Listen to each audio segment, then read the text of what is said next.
Hello प्यारे बच्चों, इस वीडियो में हम डिस्कस करने वाले एक नया ऑर्गेनल। हमारा ऑर्गेनल है न्यूक्लियस। इसके बारे में डिस्कस करेंगे, इसके फीचर्स के बारे में डिस्कस करेंगे, इसके फंक्शंस के बारे में डिस्कस करेंगे और डिस्कवरी ऑफ न्यूक्लियस के बारे में हम डिस्कस करने वाले हैं। ये बहुत ही इंपॉर्टेंट वीडियो होने वाला है। इस वीडियो को एंड तक देखना, ध्यान से देखना और एग्जाम में कैसे इससे क्वेश्चन आए हुए हैं और कैसे अभी क्वेश्चन आ सकते हैं। My name is Deepak Lathar. I am going to explain all this in video. Now let's start the video. हमारा टॉपिक और डिस्कशन है न्यूक्लियस, जो कि एक ऑर्गेनल है। इससे पहले भी आपने पढ़ा होगा, कुछ ऑर्गेनल्स सिंगल मेम्ब्रेन बाउंड थे, कुछ डबल मेम्ब्रेन। तो न्यूक्लियस कैसा है बेटा? डबल मेम्ब्रेन बाउंड ऑर्गेनल होता है। यहाँ पे हम सबसे पहले इसके बारे में डिस्कस करेंगे, न्यूक्लियस के बारे में, डिस्कवरी के बारे में। न्यूक्लियस की डिस्कवरी किसने की? एग्जाम में ये आ चुका है बेटा, बहुत बार आया है। Discovered by Robert brown. NCERT में भी गिवन है, ईयर भी पूछा गया था इसका काफ़ी बार, 1831 में। इसके अलावा ये भी पूछा जा चुका है कि इसकी जो स्टडी की गई थी वो कहाँ पर की गई थी, कहाँ से वो सेल्स ली गई थी? Orchid root plant. Orchid roots जो थी, ऑर्किड प्लांट की रूट्स की सेल्स जो है स्टडी की गई थी न्यूक्लियस की डिस्कवरी के लिए। तो ये भी क्वेश्चन आ चुका है, कहाँ पे डिस्कवर हुआ था? ऑर्किड रूट्स के अंदर।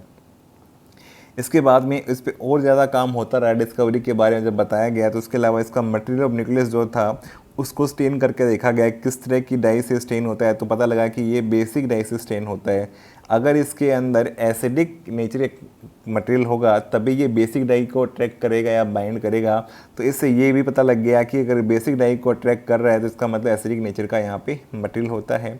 तो इसके बाद में जब बेसिक डाई को यूज़ किया गया था तो उसके बाद इसका नाम दिया गया था क्रोमेटिन। इसके मटेरियल का नाम दिया गया था बेटा क्रोमेटिन। तो इसके अंदर जो न्यूक्लियस के अंदर मटेरियल होता है जिसको हम जेनेटिक मटेरियल बोलते हैं उसको नाम दिया गया था क्रोमेटिन। क्या नाम दिया गया था? क्रोमेटिन। किसने ये नाम दिया था बेटा? फ्लेमिंग साइंटिस्ट ने 1879 में ये सारा काम किया था। तो फ्लेमिंग साइंटिस्ट ने मटेरियल ऑफ न्यूक्लियस को क्या नाम दिया था? क्वेश्चन आ चुका है, क्रोमेटिन। क्या दिया था बेटा? क्रोमेटिन।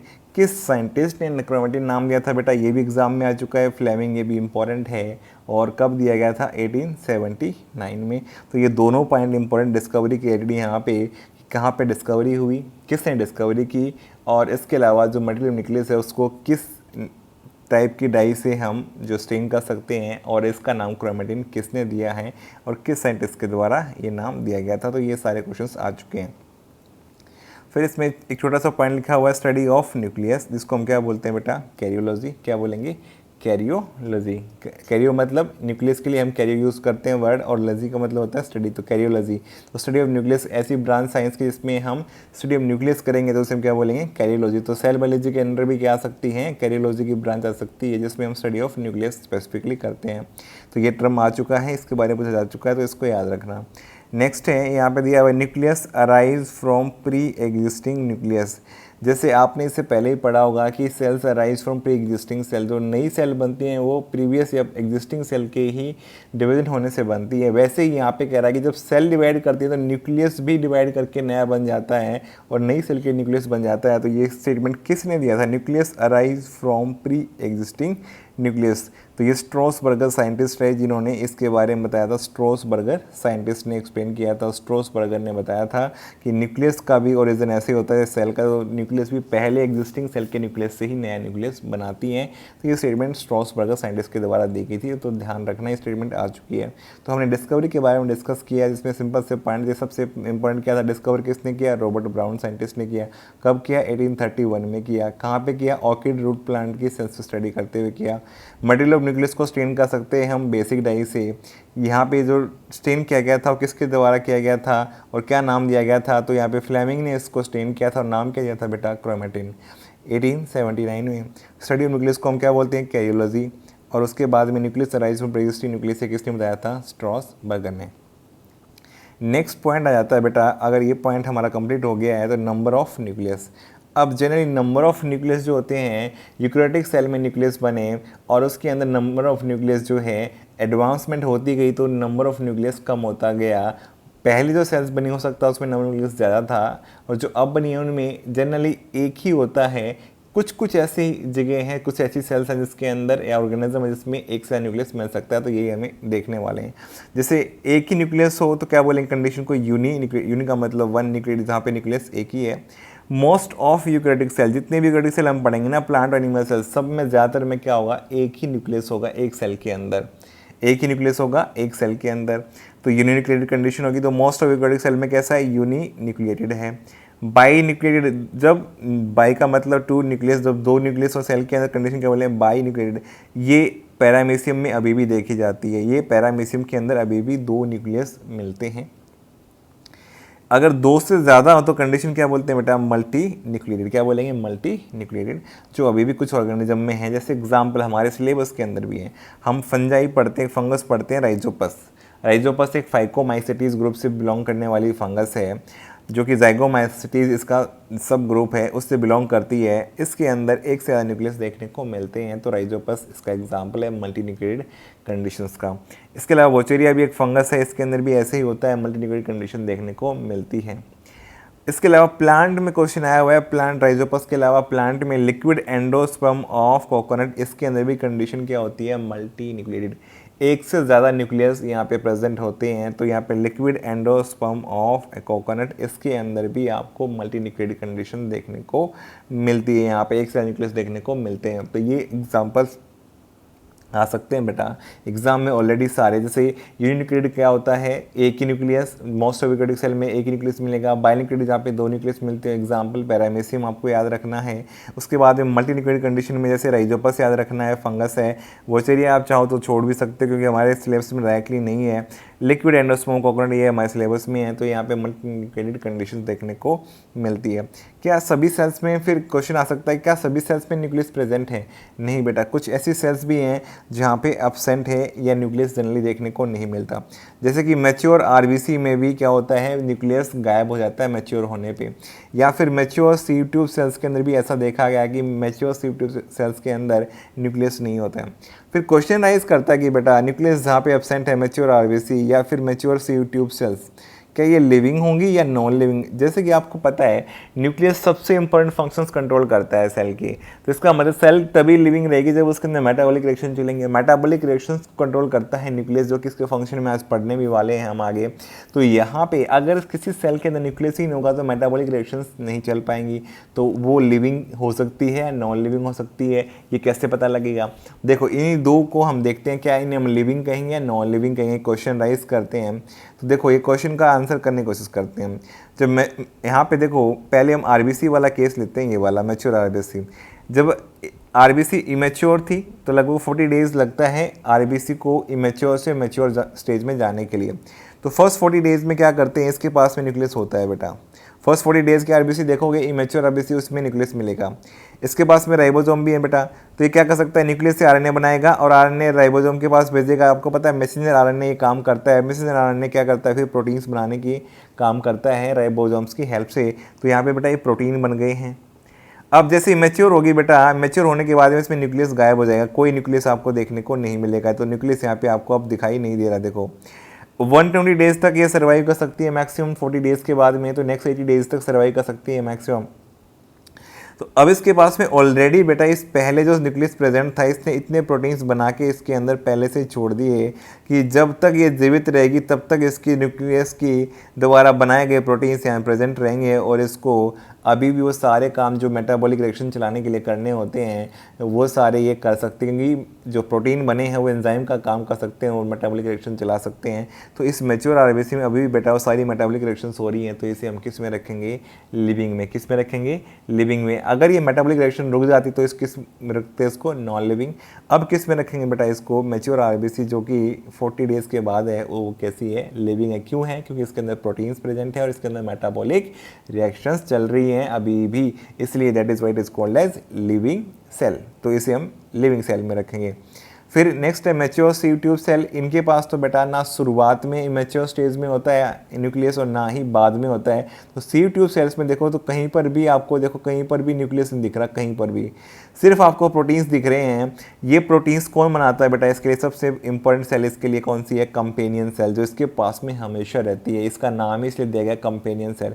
तो सीव ट्यूब के पास में बेटा हमेशा कंपेनियन सेल होती है जिसके पास हमेशा न्यूक्लियस होता है, जिसके पास अपना न्यूक्लियस होता है। और ये कंपेनियन सेल जुड़ी होती है बेटा प्लाज्मोडेस्माटा के द्वारा। दो एडजेसेंट प्लांट सेल आपस में जुड़ती है, साइटोप्लाज्म कंटिन्यू हो जाता है, तो उसको हम क्या बोलते हैं, प्लाज्मोडेस्माटा। देखो यहाँ पे कैसे हो रहा है, कंपेनियन सेल के पास हमेशा न्यूक्लियस रहता है बेटा। ये क्या करती है, मैसेंजर आरएनए बनाएगी, ये राइबोसोम के पास भेजेगी, राइबोसोम प्रोटीन्स बनाएगा और ये प्रोटीन्स बना के यहाँ से ट्रांसपोर्ट करके किसके पास भेज देगा बेटा, सी ट्यूब सेल के पास से जाते रहेंगे और ये इसके अंदर जा करके मेटाबॉलिक रिएक्शंस चलाते रहेंगे सी ट्यूब के अंदर, और सी ट्यूब एक लिविंग सेल बनी रहेगी क्योंकि इसके अंदर मेटाबॉलिक रिएक्शंस चल रही है, प्रोटीन्स बन के आ रहे हैं और ये एंजाइमेटिक रिएक्शंस जो है या एंजाइम जो बनेंगे प्रोटीन से वो मेटाबॉलिक रिएक्शन चलाने में रोल प्ले करेंगे। तो इसके पास प्रोटीन्स होते हैं और प्रोटीन्स रहेंगे तो ये मेटाबॉलिक रिएक्शन चला पाएगी। तो क्या कहलाएगी बेटा, लिविंग। क्या कहलाएगी, ये लिविंग सेल कहलाएगी। तो सी ट्यूब कैसे होती है, लिविंग सेल। तो इसके अंदर प्रोटीन का नाम भी दिया गया है बेटा, कौन से, पी प्रोटीन्स। एनाटॉमी में हम फिर से पढ़ते हैं पी प्रोटीन्स, कौन से प्रोटीन्स बनाए जाते हैं कंपेनी सेल के द्वारा, पी प्रोटीन्स यहाँ पे आते हैं और सी ट्यूब के पास पहुँचते क्या बोलते हैं बेटा, यहाँ पे पी प्रोटीन्स बोला जाता है। तो यहाँ पर ये दोनों एग्जाम्पल की सेल्स कैसी थी बेटा, न्यूक्लियस ना होने के बाद भी कैसी थी, लिविंग। अब यहाँ पे एक चीज़ मैं रिकॉल करवा देता हूँ, जहाँ पे हमने पढ़े थे exception of cell theory. Cell theory के अंदर एक्सेप्शन में हमने मैच्योर आरबीसी को भी रख देते हैं और हम साथ में मैच्योर सी ट्यूब सेल को भी रख देते हैं। तो अगर वो दोनों एक्सेप्शन है, मैंने कहा भी था कि मैं दोनों को समझाऊंगा जब न्यूक्लियस पढ़ाऊंगा, तो यहाँ दोनों एक्सेप्शन का मतलब इसलिए है इनके अंदर न्यूक्लियस नहीं है लेकिन फिर भी ये मेटाबॉलिक रिएक्शन चला रही है, तो कंडीशन कैसी है, लिविंग सेल। कैसी है बेटा, लिविंग सेल। तो ये अगर देखा जाए तो इस पॉइंट ऑफ व्यू से ये एक्सेप्शन नहीं होनी चाहिए। ये एक्सेप्शन केवल किस लिए बनी, स्ट्रक्चरल, क्योंकि जब इनके अंदर न्यूक्लियस नहीं है तो स्ट्रक्चरली ऐसा लग रहा है कि ये शायद लिविंग नहीं होगी, लेकिन फंक्शनली कैसी है, ये लिविंग है। तो इसको शायद वहाँ से एक्सेप्शन में ना रख के इसको कंडीशन लगा करके तब एक्सेप्शन में रखना चाहिए कि इनके पास स्ट्रक्चरल जो है न्यूक्लियस सब्सटेंट है, इस वजह से इनको हम जो एक्सेप्शन में रख रहे हैं। अदरवाइज कैसी हैं, लिविंग सेल हैं और ये मेटाबॉलिक रिएक्शंस चला रही है, क्योंकि यही कंडीशन होती है सेल थ्योरी में, जो सेल ये सारे काम कर सकती है वो बेसिक यूनिट बन सकती है। नाउ थर्ड पॉइंट आता है बेटा फंक्शंस ऑफ न्यूक्लियस। क्या आएगा बेटा, फंक्शंस ऑफ न्यूक्लियस। देखो फंक्शन ऑफ न्यूक्लियस सबसे इम्पोर्टेंट जो है फंक्शन सारे न्यूक्लियस से कंट्रोल करता है बेटा। सारे के सारे फंक्शन सेल के कौन कंट्रोल करता है, न्यूक्लियस मैक्सिमम जो कंट्रोल करता है, एक्सेप्ट माइटोकॉन्ड्रिया क्लोरोप्लास्ट जहाँ पे होते हैं वो थोड़ा बहुत कर सकते हैं, बाकी सारी चीज़ें कैसे करता है। देखो सबसे पहले सेल कंट्रोल, तो सेल का सारा कंट्रोल किसके पास है बेटा, न्यूक्लियस। न्यूक्लियस नहीं होगा सेल का कंट्रोल नहीं रहेगा। देखो सेल के पास में डीएनए है, डीएनए से सेल कंट्रोल करती है। डीएनए से क्या करेगी बेटा, आरएनए बनाएगी, ट्रांसक्रिप्शन होगा, तो ट्रांसक्रिप्शन होने से आरएनए बनेगा, राइबोन्यूक्लिक एसिड बनेगा। फिर ट्रांसलेशन होगा इसका, मैसेंजर आरएनए और जितने भी आरएनए बनेंगे वो सारे मिलकर ट्रांसलेट करेंगे और क्या बनाएंगे बेटा, प्रोटीन्स। प्रोटीन्स जो होते हैं बेटा, एंजाइम्स आपको पता है प्रोटीन से ही बने हैं, तो ये प्रोटीन्स एंजाइम का काम कर सकते हैं, एंजाइम बन सकते हैं। ये सारे मॉडिफिकेशन होने के बाद एंजाइम बनेंगे और एंजाइम किसको कंट्रोल कर सकते हैं बेटा, मेटाबॉलिक रिएक्शंस को कंट्रोल कर सकते हैं। तो इसका मतलब मेटाबॉलिक रिएक्शन एंजाइम के द्वारा कंट्रोल होती है और एंजाइम किससे बनते हैं, प्रोटीन से। प्रोटीन किससे बनता है, आरएनए। आरएनए किससे बनता है बेटा, डीएनए से। डीएनए जो है कहाँ पे प्रेजेंट है, न्यूक्लियस में, इसलिए सेल का कंट्रोल किसके पास में बेटा, न्यूक्लियस के पास में। अगर ये काम ना करे न्यूक्लियस का, डीएनए या न्यूक्लियस काम ना करे, तो ये सारी मेटाबॉलिक रिएक्शंस रुक जाएंगी सेल के अंदर और सेल की डेथ हो सकती है। तो इसलिए यहाँ पे सेल का कंट्रोल सारा किसके पास में बेटा, तो कंट्रोलर ऑफ सेल किसे कहते हैं हम, इसलिए न्यूक्लियस को ही कहते हैं। तो न्यूक्लियस के पास सारा कंट्रोल है जितने भी फंक्शंस होने हैं। फिर उसके बाद में सेकंड है बेटा सेल ग्रोथ। सेल ग्रोथ कब होगी, जब सेल के अंदर एक्सेस एनर्जी रहेगी तभी सेल ग्रोथ करती हैं।